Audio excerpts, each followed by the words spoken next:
Bom dia a todos, Senhora Pró-Reitora, Professora Isabel Braga da Cruz, Senhor Diretor da Católica Business School, agradecendo em especial o receberem-me na vossa casa, uma casa que eu conheço muito bem, à qual vim muitas vezes na minha outra vida, enquanto professora universitária, e da qual tenho sempre grandes e ótimas memórias. Agora é que estou um bocadinho em sabática.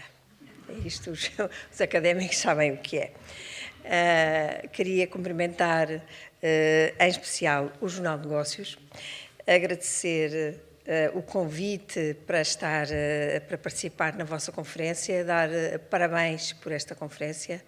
Pensar estas matérias nunca é demais fazer portanto, o Jornal de Negócios está de parabéns nesta iniciativa, Diana, em especial, e aqui também a Helena, que é a curadora aqui deste debate. Cumprimento também todos os presentes, académicos, membros das autarquias, ilustres convidados, minhas senhoras e meus senhores. Vou direta ao assunto. Nos últimos anos, Portugal não aumentou suficientemente a qualidade de vida e o bem-estar dos seus cidadãos. Efetivamente, no Relatório Mundial da Felicidade, que se refere, com dados referentes a 2023, Portugal está fora do top 50. Está na posição 56 do índice de felicidade das pessoas que nele habitam. Este lugar 56 não diz muito por si, mas só para compararmos com Espanha, Espanha está no lugar 32. Espanha está no lugar 32 e nós no lugar 56. Da Europa da União, apenas a Hungria, a Croácia, a Grécia e a Bulgária estão abaixo de Portugal. É certo que o país melhorou globalmente neste ranking, mas permanece muito distante dos Estados-membros que estão no topo da tabela, a Finlândia, a Dinamarca, a Suécia, a Holanda e outros. Este governo quer maior convergência e que as pessoas vivam melhor. Por isso age em 3 grandes áreas: valorizar os salários e aumentar o crescimento e a produtividade para criar mais riqueza, não há que ter medo de dizer, criar mais riqueza.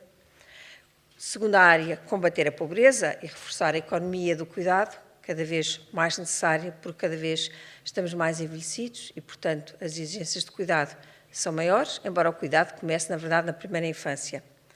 E, em terceiro lugar, assegurar a sustentabilidade e a eficácia da segurança social, que é, no fundo, a rede que a todos vai protegendo nas vicissitudes da vida. Ora, como bem se sustenta também este índice internacional da felicidade, o bem-estar depende do fator do rendimento. E olho para a primeira prioridade. Contudo, mais de 2/3 dos portugueses têm rendimentos declarados abaixo de 1.500 euros. Mais de 2/3 dos portugueses. 790.000 portugueses têm uma remuneração igual ao salário mínimo. Estes são dados referentes a novembro de 2024. E, embora continue inferior à média europeia, o custo de vida em Portugal teve um ritmo de aumento relevante, sobretudo depois de 2020. O Governo muito se orgulha, em particular a Ministra, permitam-me este pequeno bocadinho, em particular a Ministra do Trabalho, se orgulha do acordo tripartido assinado com os parceiros sociais no dia 1 de outubro, que foi vertido, embora não completamente, no Orçamento Geral do Estado para 2025. Este acordo tripartido que celebrámos com os parceiros sociais recuperou, em definitivo, a centralidade do diálogo social que o governo anterior tinha perdido, ignorando, por vezes, passando por cima dos parceiros sociais. Nós tivemos mais de 70 reuniões ao longo de 5 meses para chegar a este resultado e que muito me apraz dizer que recuperou a CIP nos parceiros sociais. A CIP não tinha assinado o acordo anterior. Este acordo aumentou o salário mínimo para 870 euros mensais, ou seja, mais 15 euros do que previsto no acordo que estava em vigor, que já estão a ser pagos agora em janeiro, sobretudo, instituiu uma série de medidas que promovem o aumento sustentado do salário médio. Mais do que todos a ganharmos o salário mínimo, o que interessa é que o salário médio aumente, porque não é admissível que 2/3 dos portugueses tenham, de facto, rendimentos declarados abaixo de 1.500 euros, como acabei de dizer. Mas este Governo promove também o crescimento económico e a produtividade, o que, aliás, foi vertido nesse mesmo acordo. De facto, nós temos um tecido empresarial em que às vezes é difícil atuar neste sentido, porque 96% das empresas portuguesas têm menos de 10 pessoas, segundo os dados da Pordata. São microempresas. E várias destas empresas, aliás também como as de médio porte, têm lucros apertados, muito, ou não têm nenhum lucro, muito por força de um nível de encargos para com o Estado bastante elevado e de muita burocracia, custos de contexto, etc. Também tem um baixo nível de produtividade por hora trabalhada, entre 70% e 75% da média da União Europeia, segundo dados do Eurostat. Ora, são as empresas e apenas elas que podem pagar melhores salários. E, por isso, este acordo reduz a carga fiscal ao nível do IRC, embora, como saibam, não pôde reduzir tanto quanto o Governo queria, porque queríamos ir mais longe e isso não foi viabilizado pelos partidos da oposição, mas também conseguimos descer ao nível da tributação autónoma, que é particularmente significativa para as micro e pequenas empresas. E criou estímulos positivos à capitalização das empresas, ao nível do regime de reforços de capital e incentivos ao investimento na própria empresa.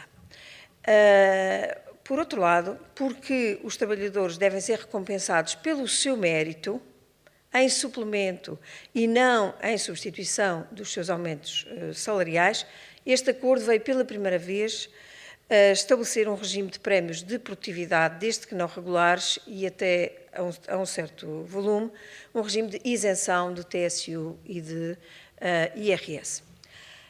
Infelizmente, temos a lamentar que, que a oposição, em conjunto, não tenha deixado passar estas medidas na sua globalidade, porque estas medidas, como calculam, exigem transposição e foram transpostas na proposta de lei do orçamento do Governo e aqui e ali acabaram por não ficar, nomeadamente os benefícios fiscais para as empresas relativos a aumentos de salários e atribuições de prémios, que podem, na verdade, pôr em causa o sistema gizado e acordado pelos parceiros sociais. É uma opção dos outros partidos, da qual os parceiros sociais e os portugueses tiram as devidas ilações. Agora, o que não há qualquer dúvida é que foi uma opção contrária à concertação social. E isso deve ser dito. Segundo eixo, quando os rendimentos não são suficientes ou em situações de vulnerabilidade ou dependência, o Estado tem que agir. Porque não é aceitável, por exemplo, que numa sociedade dita moderna, 30% da população idosa, 30%, viva em risco de pobreza ou exclusão social. Nem que 2,1 milhões de portugueses permaneçam nessa situação, mesmo após terem recebido as suas prestações de desemprego e de reforma. 2,1 milhões. Eram 2 milhões em 2023 e de 2022 e em 2023 2,1. Ou seja, não basta, no fundo, despejar dinheiro para cima dos problemas. Esta é que é a grande questão. Por isso, eu distingo nesta prioridade a intervenção direta do Estado, mas também a intervenção indireta. A intervenção indireta nas várias medidas que tomamos para combater os mais pobres entre os pobres. As medidas relativas ao complemento solidário para idosos, a nova estratégia dos sem-abrigo, o pagamento de produtos de apoio à deficiência, que estavam muito atrasados, não vou aqui amassar-vos com o detalhe.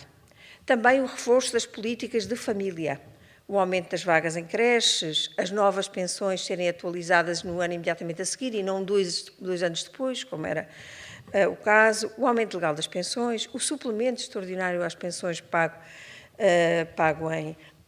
em outubro, o Estatuto da Pessoa Idosa, o Estatuto do Cuidador Informal e as medidas de promoção do acolhimento de imigrantes, trabalhadores imigrantes, que Portugal bem precisa, em condições dignas, através do programa Integrar, que está ligado, portanto, com a política geral de acolhimento à imigração. Ao nível da ação indireta do Estado, que não é menos importante aqui, eu diria que é igualmente importante, em alguns casos mais importante. Verifica-se hoje que o setor social e solidário, que é um grande parceiro do Estado e tem que o ser, enfrenta muitas dificuldades de sustentabilidade nas instituições e, portanto, de autofinanciamento, e o salário médio dos seus 300 mil trabalhadores está muito próximo ou junto ali ao salário mínimo nacional.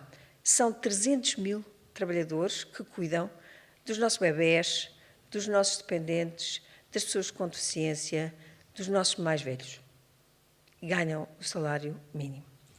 E há hoje uma crescente procura da ação social, por força do envelhecimento, da inversão da pirâmide demográfica e também porque a pobreza aumentou, conforme já disse. Por isso, nesta área, nós promovemos decididamente a melhoria da sustentabilidade das instituições do setor social e solidário, que, quer dizer claramente, devem ser apoiadas pelo Estado.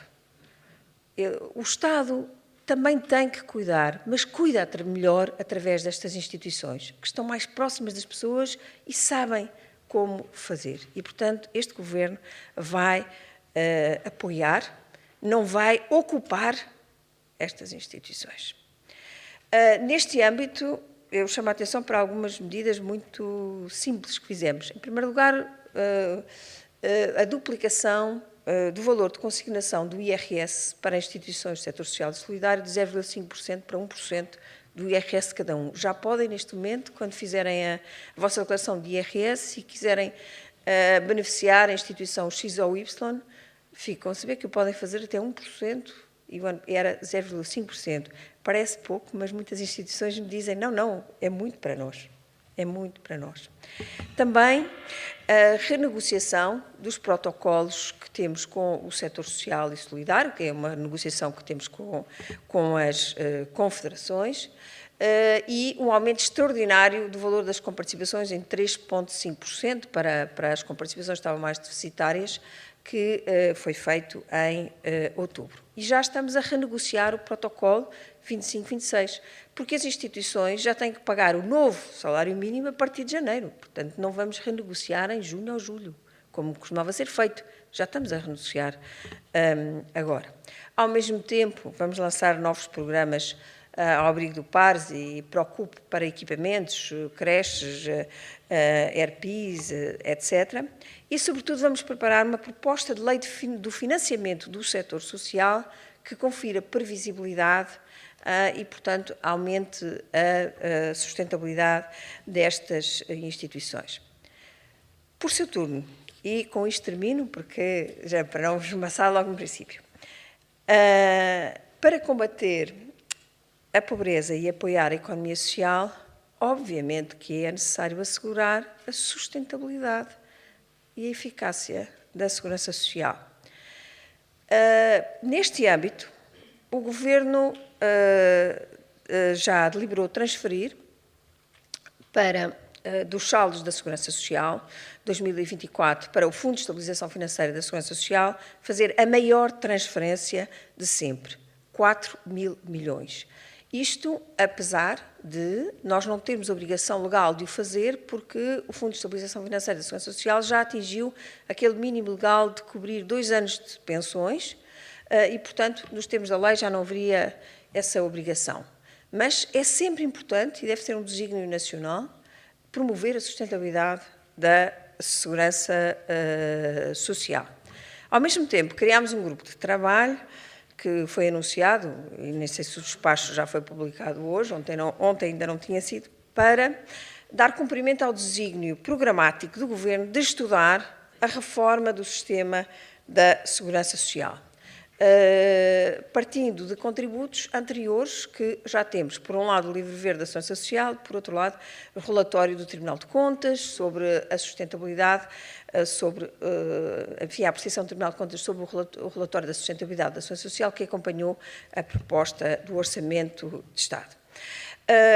Em paralelo, estamos a trabalhar muito fortemente na transformação digital da Segurança Social. Sem isso, não teremos eficiência, não teremos transparência, ou teremos menos eficiência e menos transparência.